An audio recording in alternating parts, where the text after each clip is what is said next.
Hey everyone, here today to talk about a JavaScript tutorial. Today we're going to talk about a function that's going to take in an array of numbers and we're going to output the average of all the numbers. So in our example here, we have an input of 1, 4, and 7 within that array, and we're going to get an output of 4. Second example, same thing with a 10, 5, and we'll output 7.5 as the average. And then we'll input 1.5, 3, 2.5, 1 with the output of 2. Okay, so first things first is we're going to write our function here. We'll name this function average with the parameter here. Parameter that we are going to pass in is going to be our array. So I'm going to put AR for short here, and that is our parameter. We first need to declare a variable, and we're going to call this sum. This variable is going to be variable that we pass all our values into, and that way we can get our average back out. But first we're going to set this variable sum to equal to 0. Next we're going to have to run a for loop. Okay, and we're going to do a for loop over our array here. Okay, so we're going to change that all to i's for our index here, and then the array we need a ARR, since that's what we called it with our parameter here. Okay, and so on our for loop here, since this was already built in, I'm going to delete this out. Okay, and what we're going to have to do here is take this sum variable and we're going to do a plus equals with that array that we iterated over here.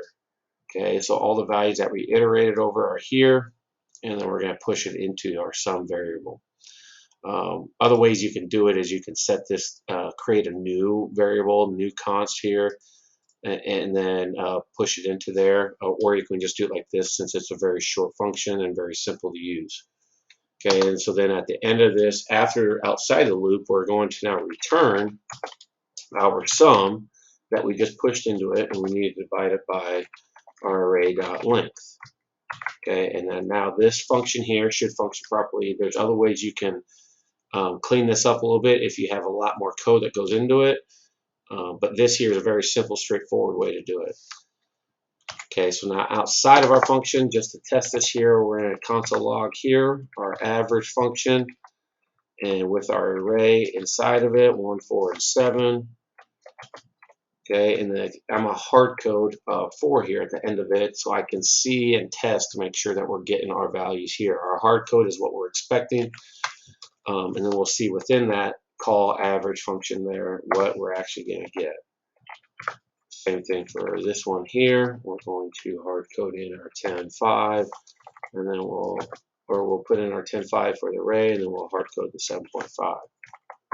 Okay, and then the last one here, average, and we'll put in our 1.5, our 3, our 2.5, and our 1, and we should be getting here a 2 output. Okay, so there's our console logs to test this function here. Here's our function right here.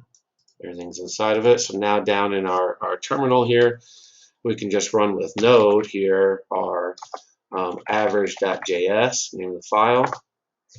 And then as you can see here, okay, we are getting, there we go. We are getting 4 and 4, 7.5, 7.5, 2, and 2. So we hard coded these values at the end. The first value is actually what the function outputted. And that is how you build a function and get an average over an array.